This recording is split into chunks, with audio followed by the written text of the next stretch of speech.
नमस्कार दोस्तों, आज की वीडियो में हम बात करेंगे उस इंसान के बारे में जिसकी पॉलिटिकल लाइफ में काफी अप्स एंड डाउन्स रहे, जिसे 2 बार पार्टी बदलनी पड़ी, अपने जीवन के प्यार को पाने के लिए भी एक जंग लड़नी पड़ी।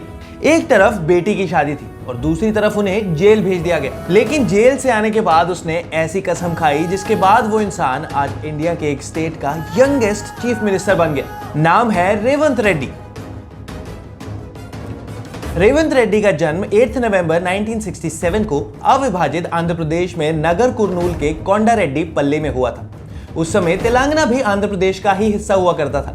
रेवंत ने हैदराबाद में एवी यानी ओस्मान्य विश्वविद्यालय से फाइन आर्ट्स में ग्रेजुएशन की पढ़ाई की और साथ ही साथ उन्होंने उस वक्त आरएसएस के स्टूडेंट विंग अखिल भारतीय विद्यार्थी परिषद को भी ज्वाइन किया और इसी एबीवीपी के साथ उनकी स्टूडेंट पॉलिटिक्स में एंट्री हुई थी। देन इन 1991 रेवंत ने आरएसएस की ही एक पब्लिकेशन जागृति में काम करना शुरू किया और बाद में खुद का प्रिंटिंग प्रेस ओपन किया। फिर आया साल 1992 जब रेवंत ने वरिष्ठ कांग्रेस नेता और पूर्व केंद्रीय मंत्री जयपाल रेड्डी की भतीजी अनुमला गीता से शादी कर ली। लेकिन दोस्तों, रेवंत और गीता की शादी होना इतना आसान नहीं था। रेवंत गीता से कॉलेज में ही मिले थे, दोनों में दोस्ती हुई और फिर ये दोस्ती प्यार में बदल गई।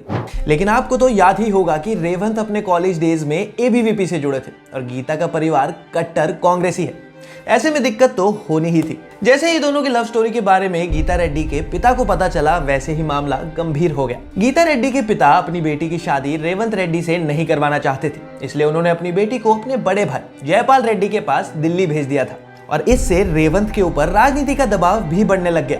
बाद में रेवंत रेड्डी ने गीता से शादी करने के लिए जयपाल रेड्डी से भी मुलाकात की, उन्हें खूब समझाया और आखिरकार फिर 7 मई 1992 को रेवंत और गीता की धूमधाम से शादी हुई और फिर शुरू हुआ रेवंत रेड्डी का सीरियस पॉलिटिकल करियर। साल 2006 में रेवंत रेड्डी ने जिला प्रजा परिषद टेरिटोरियल कॉन्स्टिट्यूएंसी यानी ZPTC का चुनाव बतौर इंडिविजुअल कैंडिडेट लड़ा और जीता। रेवंत रेड्डी के करियर की ये पहली जीत थी। फिर साल 2007 में रेवंत ने महबूब नगर से बतौर इंडिविजुअल कैंडिडेट लोकल बॉडीज का चुनाव जीता। स्थानीय निकाय चुनाव में रेवंत की एक्टिवनेस को देखते हुए तेलुगु देशम पार्टी यानी TDP के प्रमुख और आंध्र प्रदेश के पूर्व सीएम N चंद्रबाबू नायडू ने उन्हें बुलाया और TDP ज्वाइन करने को कहा और ऐसे रेवंत TDP का हिस्सा बन गए।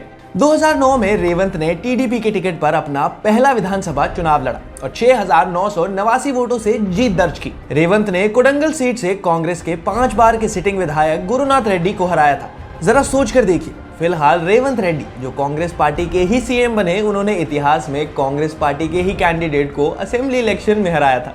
तेलंगाना के इंडिविजुअल स्टेट बनने से पहले साल 2014 में हुए विधानसभा चुनाव में रेवंत ने एक बार फिर कोडंगल सीट से चुनाव लड़ा और फिर एक बार कांग्रेस के गुरुनाथ रेड्डी को हराया, लेकिन इस बार 14,614 वोटों के मार्जिन से। इसके बाद TDP ने रेवंत को तेलंगाना विधानसभा से नेता सदन बना दिया। सब कुछ एकदम बढ़िया चल रहा था। रेवंत रेड्डी अपने पॉलिटिकल करियर में कमाल कर रहे थे, लेकिन फिर एक ऐसी चीज हुई जिससे सब कुछ बदल गया। उनकी गिरफ्तारी। जी, उनकी गिरफ्तारी और फिर शुरू हुई बदले की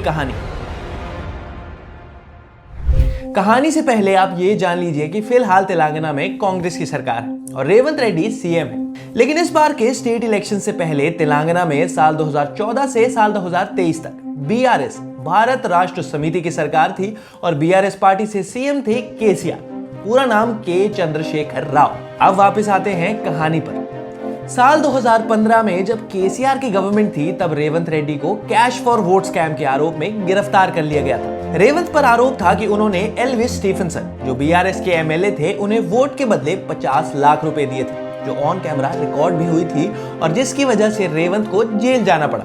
एक तरफ रेवंत जेल में थे और दूसरी तरफ रेवंत की बेटी निमिषा की शादी थी। रेवंत ने बेल की काफी अपील की, लेकिन उन्हें बेल नहीं दी गई। रेवंत के कई प्रयासों के बाद भी उन्हें अपनी बेटी की शादी अटेंड करने के लिए सिर्फ कुछ घंटों की मोहलत मिली। रेवंत के जेल से बाहर आने के बाद भी BRS ने उन्हें एक्टिव नहीं होने दिया, कभी प्रोटेस्ट में शामिल नहीं होने दिया तो कभी उन्हें हाउस अरेस्ट पर रखा। लेकिन उस वक्त रेवंत ने मूंछों को ताव देकर केसीआर को सीएम की कुर्सी से हटाने की कसम खा ली। अब कसम तो उन्होंने खा ली, लेकिन इस कसम को पूरा करना इतना आसान भी नहीं था।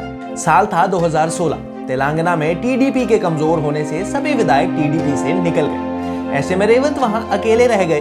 दूसरी ओर चंद्रबाबू ने भी तेलंगाना पर ज्यादा ध्यान नहीं दिया और उसी समय उनके प्रशंसक चाहते थे कि वो एक नई पार्टी बनाए लेकिन कांग्रेस के नेता जो पहले से ही कमजोर थे वो रेवंत के संपर्क में आए और जब चंद्रबाबू नायडू को इस बात का पता चला तो उन्होंने रेवंत को पार्टी से निलंबित कर दिया। लेकिन रेवंत कहां मानने वाले थे। उन्हें कांग्रेस का साथ मिला और 30 अक्टूबर 2017 को उन्होंने राहुल गांधी की मौजूदगी में कांग्रेस को ज्वाइन कर लिया। साल 2018 तेलंगाना असेंबली इलेक्शंस में Revanth Reddy third time Kodangal seat से चुनाव लड़े, लेकिन इस बार उन्हें बीआरएस के पटनाम नरेंद्र रेड्डी ने हरा दिया। ये पहली बार था जब रेवंत कोई चुनाव हारे थे। फिर आया साल 2019। विधानसभा की हार के बाद रेवंत ने लोकसभा चुनाव में अपनी किस्मत आजमाई। उन्होंने मलकजगिरी सीट से चुनाव लड़ा और जीत भी गए और अब रेवंत रेड्डी सांसद बन चुके थे।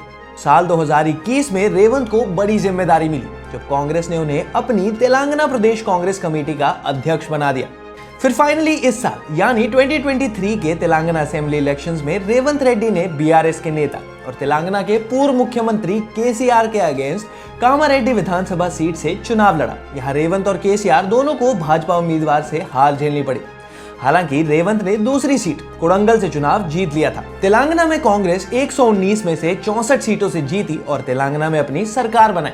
मेजॉरिटी एमएलएज ने रेवंत रेड्डी को अपना लीडर माना और ऐसे रेवंत रेड्डी बने तेलंगाना के मुख्यमंत्री। किसे पता था कि एक दिन रेवंत बीआरएस और केसीआर को सत्ता से बाहर करने की अपनी कसम को पूरा कर लेंगे। वैसे आपका फेवरेट यंग पॉलिटिशियन कौन है, हमें कमेंट्स में जरूर बताइए। वीडियो पसंद आए तो लाइक और शेयर करें और हाँ, क्लैरिटी कास्ट को सब्सक्राइब करके बेल आइकॉन प्रेस करना ना भूलें।